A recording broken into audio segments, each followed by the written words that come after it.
I don't think it's an accident that the historical Buddha reached enlightenment under a tree while touching the earth as witness. There isn't a way to separate awakening from the context of interbeing with all sentient life on planet Earth. And so it's been really beautiful to practice in a multi-faith and interfaith way, even as I'm very rooted in my ancestral indigenous traditions. Hello, everyone, and welcome to another episode of Season 4 of the Ecopolitics podcast. This is a podcast for students and researchers studying environmental politics. I'm Peter Andrée from Carleton University, which is located on unceded Algonquin territory in Ottawa, Ontario, Canada. And Ryan Katz-Rosine from the University of Ottawa is usually my co-host for this show, but he won't be joining us for this episode. So today's episode builds on a conversation I began with Cherokee scholar Jeff Corntassel and his friend James Rowe. They both teach at University of Victoria, and that was in episode 8. That episode, called Mindful Approaches to Ecopolitics, generated a lot of positive feedback from listeners. It raised themes that felt just right for these challenging ecopolitical times that we're living through. Jeff, James, and I talked about how to actively engage with the messy complexity of today's world with our full hearts, minds, and bodies. We talked about metabolizing grief through ritual. Most importantly, we talked about the place of compassion and love and how we respond collectively to the underlying fears that drive so many of the divisive isms of these times. Racism, sexism, ongoing settler colonialism, for starters. The strong feedback on that episode told me that we all need to talk more about these issues. And it led me to have conversations with our two guests, Leah and Jan. So Leah Penniman is, in her own words, a Black Creole farmer, mother, soil nerd, author, and food justice activist. She's also an eco-dharma practitioner, and that's a term I'm hoping she'll unpack for us today. And next to Leah, Jan Hania is back with us. Listeners may recognize Jan as the co-lead of the Living Relations Expert Advisory Circle. He spoke eloquently in episode 9 about how that Indigenous-led partnership research project fits into the bigger work of decolonizing our hearts and minds. Jan is also a meditation practitioner and someone who reflects a lot on what I'd call the synergies between the outer transformative work of social change and the inner work of personal transformation. So in short, I'm really grateful to have Leah and Jan with me today to continue the conversation that we started with Jeff and James. What does it mean to engage mindfully, with presence, as some would put it, with the deeply challenging, even existential, social, environmental, and political issues of our times? What role do practices that support embodiment, or what Jeff Corntassel called walking with feeling, play in feeding and supporting the long game work of activism and social change in the Anthropocene? With that as a primer, welcome to the Ecopolitics podcast. Thank you so much for having us. I'm so glad you're here, Leah. And I gave our listeners just a super brief introduction to you. So I welcome you to give maybe a longer version, touching on how you're showing up today and what most resonates for you from what I just said as a place of departure. Well, I feel that it's important for y'all to know that I'm a farmer and I'm about to celebrate 30 years as an organic farmer. And that means that every day I have direct, non-theoretical contact with Mother Earth. And every day I have the opportunity to put eco-dharma and spiritual practice into action in the work of tending to the land and tending to community. Our farm, which is Soul Fire Farm, is dedicated to food justice. So we're providing food for those who otherwise would not have that food. And we're training a rising generation of Black and Indigenous farmers. And I just feel so excited about this conversation because when we set out to do this work, it's not an accident we called our farm Soul Fire Farm. This is rooted in a spiritual imperative to be part of healing the world. It's rooted in hope as practice, not hope as belief. So one of the pieces that I want to pull out of what you said, because we are in perilous times, and you could also say, when have we not been in perilous times? But I will say that I've had several sobbing breakdowns in the past, several months about the perilous times we're in. And I have to keep coming back to what my mentors have taught me, my spiritual mentors, that hope is not an idea, a belief, an abstraction. It's discipline. It's getting up every day, doing your spiritual practice on and off the cushion so that you show up and do the good and sacred work of relieving suffering in the world. And only by that cumulative, disciplined practice do we have any, quote, hope of a better future. It's when we give up on that practice that we also throw away the potential for building the world that we want to see. That's beautifully put, Leah. And this idea of hope as practice. Yeah, I'd love to come back to that. But let me bring Jan Hania in. And I also gave just a little hint of what you're about, Jan. So how are you showing up today? Tell us a bit about yourself and how you want to enter this conversation. Thank you, Peter. Kia ora tātou, kia ora to the world. I'll speak initially in my Indigenous Māori language. Ko nā te tūwhare tō ngā te raukai te au ki te tonga te atiawa me nā te tama hoki. Ko Jan Hania toko ingoa. These are my tribal nations of Aotearoa, New Zealand. And it's an absolute pleasure and an honour to be sitting with you both in the audience, because I feel very strongly about hope and optimism. And I also feel in recent years my personal practice of calming in the storm of life that we are in, and building capacity for compassion has become a key thematic in all of my work. Because as we look to the systems of violence and oppression of modernity, the core work and all of the regeneration and all of the bioregional restoration that I'm involved in really fundamentally comes down to healing and reconnection. The healing of ourselves and the reconnection of ourselves to each other in right relationship, and with the land, what we call whenua, with Papa Tuanuku and Ranginui, our deities of our cosmology and deities of your cosmologies, whatever they may be. I resonate strongly with the daily practice, and mine is growing. I was well trained in modernity and learnt a lot about how to be valid, so-called valid in modernity. I'm a recovering engineer, recovering all kinds of things really, and are really humbled by the growth, both in Indigenous-led, values-led work from around the world that is now surfacing and becoming abundant, and particularly in youth. There is so much younger generation coming through with strong values-led aspirations to also heal the world and almost assert a different way of being. So yeah, I live in service to the land and to our communities, and a number of communities around Aotearoa and different parts of the world, and I'm blessed to do so. So thank you, Peter, for this opportunity, and it really is an honour to sit with you all. Kia ora tātou. Kia ora, Jan. Thank you so much. There's so much that both of you said that I'd like to pick up on, but I want to maybe name the moment again to sit with it a little bit. Both of you are joining from countries that are deeply mired in very difficult issues. And some of those issues go back hundreds of years, separate colonialism in both contexts, and certainly the story of slavery in the United States and other parts of the British Empire early on. And now we're living in an era where in both of your countries there are right-wing, fairly reactionary governments that have instilled a lot of fear in a lot of people, and rightly so, for some of the actions that they're taking.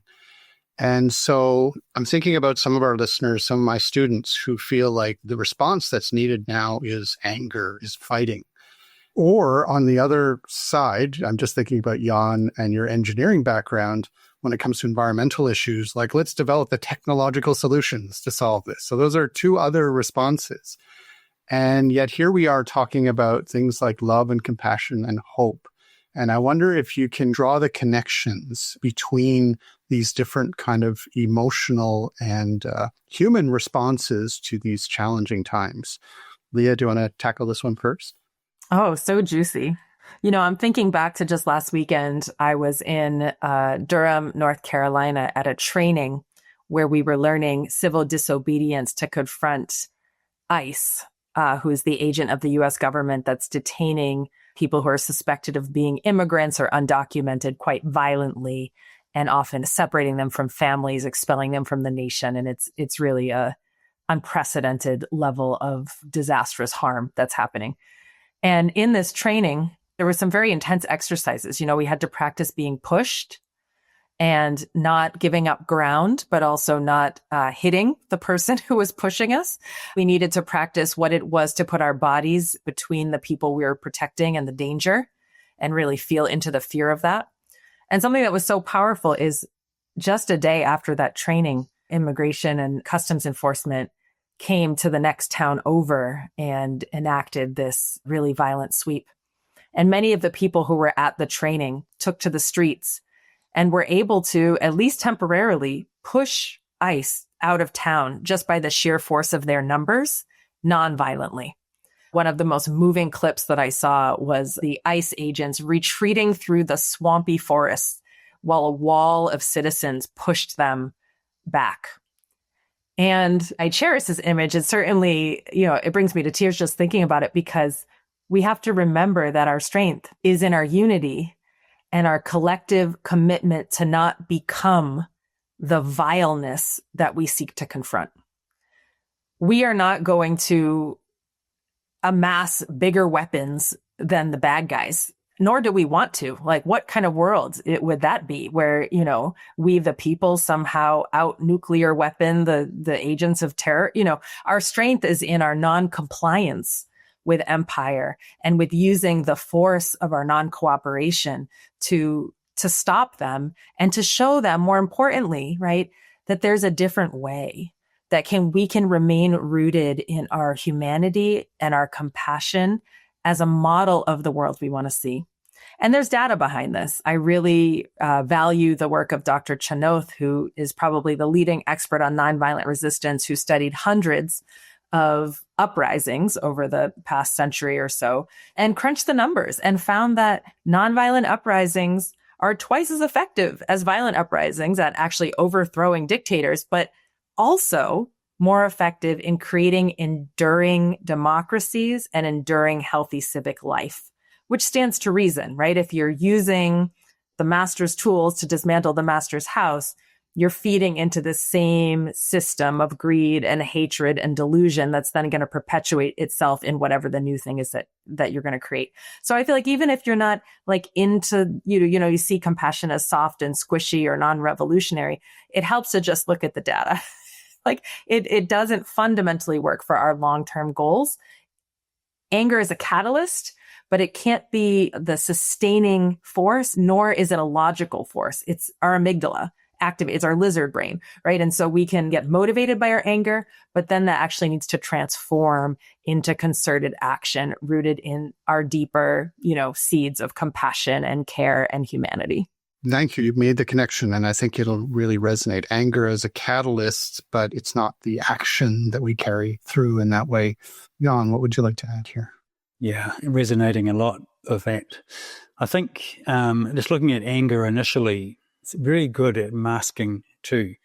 Trained in modernity, you learn to adapt and conform and do the right thing as per the script. Get the job, get the degree, build the house, get a mortgage, serve in the system of consumption.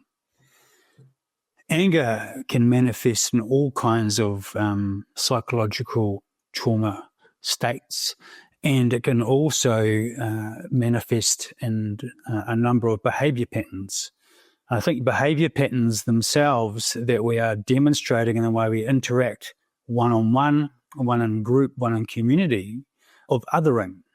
And I know this term is pretty well recognised in lots of parts of the world, but not so much here in Aotearoa.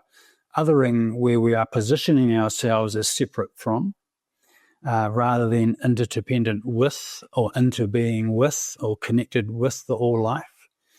Quantum physics and metaphysical sages are getting to the same place where the science is becoming very clear that we are all connected inextricably and linked as a being. And when you start to practice more of a compassion to yourself and noticing your reactions of irritability or discomfort with another being who has a different point of view, and then you put up a wall and then you start what's wrong with that and implementing the othering behavior patterns that we've been well taught in, that serves to feed the anger and feed the separation further. If we are able to calm our farm, operate from a more compassionate space of noticing that all of us have been complicit in the violence and the construct of modernity as it is, and in all of our habits of modern life, and then understand that the so-called others are also in the same dysfunctional relationship with themselves and with the rest of the all life, shall we say, then we're able to reframe our relationships entirely. I notice a lot now if I come up with a judgment about someone, a political assailant or someone who's in that technocratic world where I think, wow, this person is more looking to do their best with what they've got. And I feel compassion for the fact that they've been separated from their true self, and for the fact they've been separated from a relationship with the earth or a relationship with water, a relationship with mountain, a relationship with grace.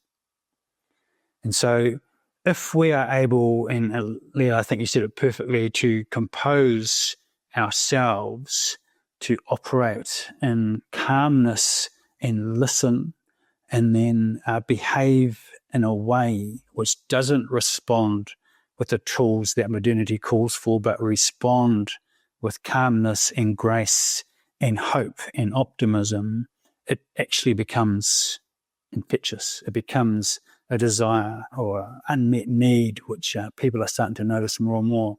And the reason I mention the hope I have, particularly in the younger crew that's coming through into our spaces of bioregional restoration, is because they are more aware and learned on noticing these things, and are then able to ask for, we don't want that behavior pattern, we want this behavior pattern, which builds on right relationship and which builds on communal, collaborative ways of operating as a collective.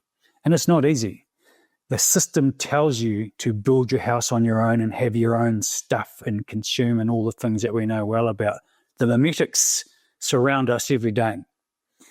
And again, coming back to personal practice of taking moments in your day, and, you know, whether it's sitting on a cushion, going for a walk, reading a book in silence, just having wonder and awe at the stars, I'm seeing some trees blowing in the wind outside, just having awe at how Mother Nature, Gaia, Papatua, Nuku Pachamama, has come into our lives beyond what we can know and provide a way of both healing and companionship for us all, I think is quite magical. And I think modelling it and being in that space is a big part of how we can operate to shift those behaviour patterns. Kia ora. Thank you, Jan. I love where you ended with a reminder of the awe of existence. Embodied practices, mindfulness, going for the walk, seeing the stars. I mean, they offer us so much. I'd like to make the connection between, like, we talked a bit about sort of the political response, and Leah, I think, made the case for why nonviolence simply works better. But we're also making a connection between, like, feeling good in our bodies and connecting to the places where we are and the larger sphere of life that we're part of. And yeah, the word gratitude comes to mind. I don't know, Leah, what are you thinking as you listen to what Jan was just saying? I really like centering on awe and gratitude. I think that the materialism that's rampant in Western society would have us be perpetually dissatisfied and perpetually seeking outside of ourselves for material comforts to fill a sort of nondescript hole in our souls. And that is an insatiable yearning. And when we turn towards the earth and we turn towards practice that's rooted on the earth and realize that we're not actually separate. I love you bringing interbeing into this. I think of even this morning, I'm on temple duty because my monk teacher friend is traveling. And so every morning at sunrise, I go open the temple and make the fire in the wood stove and do morning prayer. And right after this in the evening, I also will go and do the evening prayer and close. And there was this incredible barred owl that had just perched on a limb right outside of the temple door. And we sat and looked at each other for some time this morning in the cold, low light of dawn. And I felt awe and gratitude and just what, the statistical impossibility that we exist alone is just awe-inspiring. And then you add to the impossibility that I exist and that somehow this barred owl and I are sharing a sunrise gaze in front of a beautiful temple. What is this life? They would convince us that somehow doesn't matter if you don't have a mansion or a fancy car or a lot in your bank account, but it really is all that matters in the most fundamental sense.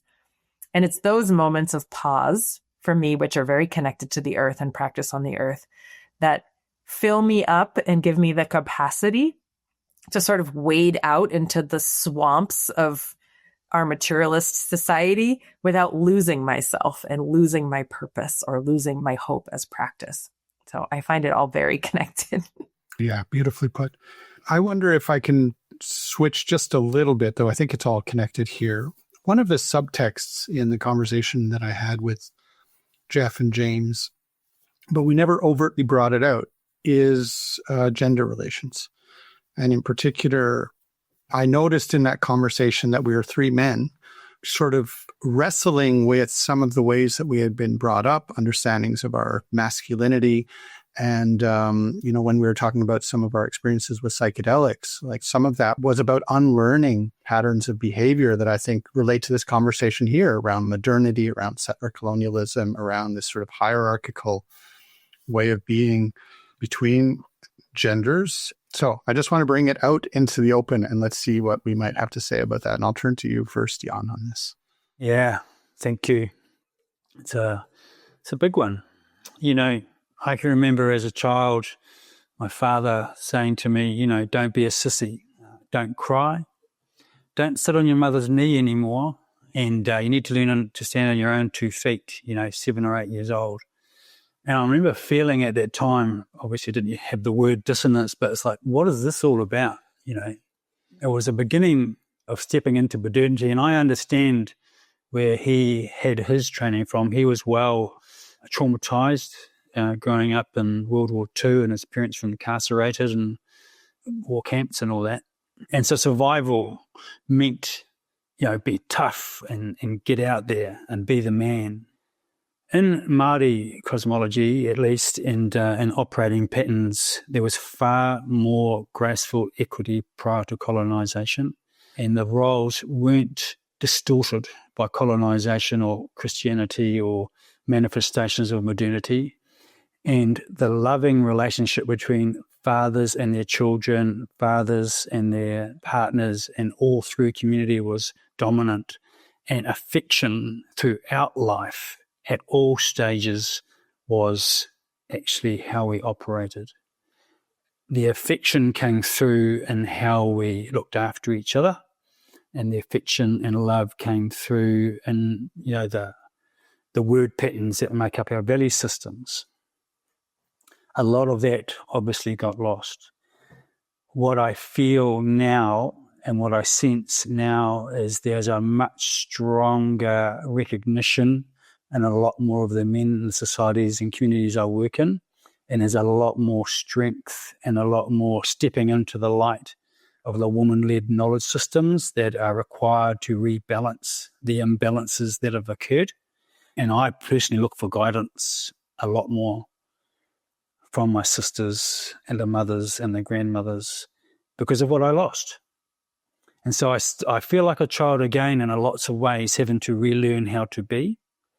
And it's not easy because most of the world doesn't recognize that. And so you look for community where those values are being practiced and those behaviour patterns are becoming more normal again. This is our work. Kia ora. Jan pretty much said it all. I think that we have to look critically at all these systems of domination and oppression, whether they're gender-based, racially based, about country of origin, sexuality. And I do think there is a common root you're getting at there in terms of this sense of separation and this false inclination to prove ourselves better than or have power over. And we all lose. Men lose in patriarchy too. Jan was talking about this stuffing down of emotion. And what is it when nearly half the world's population is taught that the only acceptable strong emotion is anger? So much harm comes from that for everybody, to be denied access to grief and awe and sadness and loneliness and the authentic, vulnerable expression of that just engenders so much separation. And so my prayer and my work in our communities is to help all of us, especially cis men, to be able to reclaim the wholeness of what it is to be a human, and to realize that the ways that men have been hurt do not need to turn into enacting harm on others. There is opportunity for healing, and much of it is through practice and earth connection and reweaving into community. Yeah, thank you both. I was just thinking that the listeners may not know that in addition to teaching in political science, I also am part of a men's circle. And we do a lot of work on, it comes down to learning to express our emotions, learning to notice them and learning to express them in healthy ways, because it's not something that we were necessarily taught by our society or by our fathers. I'm struck also as we're having this conversation, this maybe goes back to where we started today. It's been a time where there's been, in my culture and in many parts of the world, sort of a flourishing of multiple expressions of gender. And it's been so beautiful. And I think, there's been shifts in who can get married to who, and all of these, norms were shifting, I think, in beautiful ways again. And now we have this moment of backlash. And certainly some of our listeners are going to, again, be feeling attacked. They probably have perspectives that we can learn from, but I wonder what kind of perspective we can offer from the point of views that we're talking about here today to those who are feeling very much attacked just at a time in their life and a stage in their life when they're discovering themselves and discovering their expression of themselves, and then having that politicized by certain kind of politics that's at play right now. Leah, do you have thoughts on this? Sure, I can jump in first. For us, it's really important to keep coming back to the earth as teacher and guide. The earth, who in West African indigenous cosmology, her name is Aye. She's a god and a mother of us all. And when you look at nature, you see profound queerness, right? 90% of flowering plants have bisexual flowers that contain both male and female reproductive organs. Incidentally, they're called perfect flowers, right? There are same-sex intimacy and pair bonding and parental activities, queer relationships documented in over 450 species of animals worldwide, everything from blue ducks to Amazon dolphins to gorillas and lions and hyenas and dragonflies and lizards. So it's important to ground in that, because what these forces of oppression would have you believe is that queerness is somehow negotiable or unnatural, or that it could be legislated out. But it's always been a part of nature. It's a part of who we are. And given that, it's an impossible fight that they're picking. We might have losses and we need to band together and protect one another. Absolutely. And there's no way that the naturalness of our beloved queer and trans community will not prevail in the end. It's always been part of life on Earth, and it always will be. What would you like to add here, Jan? Our senses and our ways of being and our sort of faculties have been limited and are limited. But I feel, and I have a number of very close friends who are teaching me so much about what it is to walk in the space in between with complete openness to the fact that, or to me at least, love is all of life. And we can learn so much from just opening our minds and our hearts to all forms as it comes to us. And I think that the locked-in thought patterns that have been so entrenched in modernity, the queer opportunity and the queer way of seeing and being is part of the tool set to help us see beyond the narrow frameworks of thinking that we have. And I think that's an opening we should celebrate and uplift, much like most of the minorities, if not all of the minorities that have been subjugated in the last 2, 3, 4 centuries of industrialization. This is an opportunity for us all. As we get to the end of our time together, I'm thinking again of some of the listeners who might be inspired by what you're saying and are curious maybe about the path that you took to finding practices or spiritualities or ways of being that helped you to be who you are now and grounding. And I'm hearing, you're both at different life stages and you've both been on your own journey. And it sounds like for you, Jan, some of this is, still recent and happening. And so I'm just curious how you got to where you are and what advice you might have for those who are listening for whom a seed has just been planted and maybe want to explore for themselves and see where they can find their grounding. Leah, do you want to go first? Well, my journey is somewhat circuitous, so I will summarize, but I will say that I'm what we affectionately term in the United States a double PK, meaning a preacher's kid where both my mom and dad are clergy.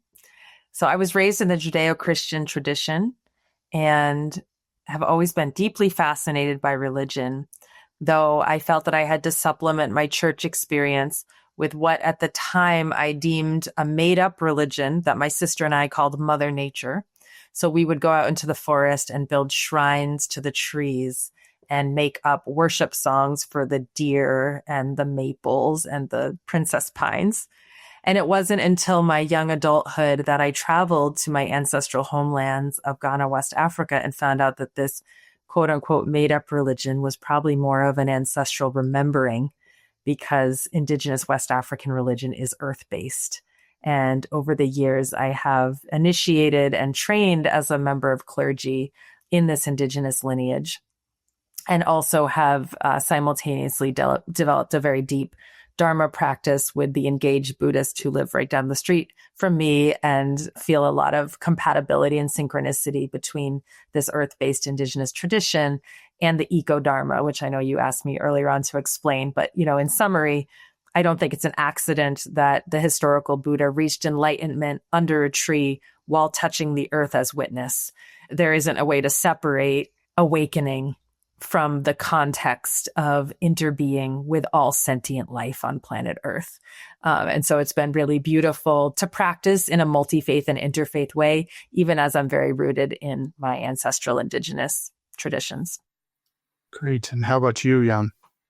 I was brought up in nature, really, despite my parents' difficult traumas. My mother's favourite saying was go outside and play, and I was very fortunate that I lived in the harbour that was very alive with life and had a dinghy at 4 years old, and I literally played with the fish and the birds in our harbour. There's a little bit of Anglican in our upbringing. I wasn't rigid, and I went to an Anglican Māori boys' school, which opened me up in a lot of different ways. But what was fascinating there, I was kind of observing as an outsider the kind of religious elements while feeling completely at home on the beach or in the bush. But I picked up a book when I was about 13 or 14 called Transcendental Meditation, and followed that through one day, one of my mum's next to her horoscope books. And wow, this gave me quite an experience of almost out of body, but very calm and very alive to witnessing from a different perspective, and not having enough sort of, experience or cognitive understanding. It just felt good. I went into the military and became involved in outdoor education and started reading a lot more psychology, sociology while I was there, and, some fundamental books that were around back in those days of the Kali Yuga and things that were coming. I was very, very curious. having been on some large expeditions out in the wilderness with people, getting very attuned to nature because you had nothing else, and having deep conversations out there in the wilderness, in a military construct, I have to say, it's fascinating. I had a massive enlightening moment when I was about 24, 25 on a peak in the Bolomea South Island remote wilderness, and it basically came through loud and clear. It was a fundamental understanding that God is love. Love connects us all. Full stop. It was like, boom. Because of that, I retrained in natural resources engineering and went into the rest of modernity as a consultant and all those things. Life got tough. I became more subject to depression because of work-life complexity and, serving family and larger and larger constructs of life. And I really had to sort of check in with myself, with guidance into meditation again, and then started following lots of different kinds of meditation practices that have been open. I started reading more about Buddhism and Vedic traditions and Māori cosmology a lot more deeply, even though the language had been estranged and I'm still learning. In the last 3, 4, 5 years, or maybe 7, 8 years, it's become more consistent, I would say, about the foundational truths that live in all of these ancient wisdom systems, indigenous wisdom systems, Vedic, Hindu, Buddhist, Māori, Ashwa, all of my brothers and sisters in different indigenous cultures from different parts of the world come to these earth-based, deep listening ways of being, respect, reverence, relationality, reciprocity, responsibility. And these foundational truths come through in all of them. Kia ora. Thank you so much, Sean. I'm going to make sure to put in the show notes some things that I also read in my early 20s that were really formative. And one was Joanna Macy's World as Lover, World as Self. And people can check it out and other aspects of her work because she's an amazing environmental activist who is deeply rooted in Buddhist tradition in particular. And I also want to just commend that you're talking about this mystical experience you had on that mountaintop, Jan, because I read a statistic that something like 40% of Americans have had a mystical experience in their lifetime, and yet we mostly don't talk about it. These deep moments of feeling interconnected and, well, they're a bit different for everybody, and they can often be shoved aside as people kind of lock back into the ways we do things. I wonder if this is resonating, this idea of these kind of deep moments of feeling interconnected as a place of grounding. Oh, absolutely. I love the vulnerability, the spiritual vulnerability of sharing mystical moments. So I've had many, but one time when I was living in Ghana, West Africa in my early 20s and feeling actually quite lonely, the sort of idea of homecoming and the actuality of homecoming is really different when 300 plus years separate you from the homelands and all the cultural differences. And I went to sort of fitful sleep and had this dream in a language I didn't understand of planting maize, planting corn on a mountain that was right across a river from where I was staying in this village. And when I woke up, I told my host brother about this dream, and I said some of the words from the dream, and he said, no one really speaks that kind of Crobo anymore, but that's our old language. And that mountain is where we all used to live before the slave catchers forced us off that mountain. It's where we do ceremony every year. I'm going to take you to the priest to have this interpreted, this dream. And so there began this whole incredible journey where the priest translated the words in my dream, which I didn't understand, and then told me that anyone who plants maize on that mountain is from that mountain, and invited me to go through initiation ceremony and formally become part of the community. Years later, genographic DNA testing became available, and I found out that my family was from that place. I'll leave it at that.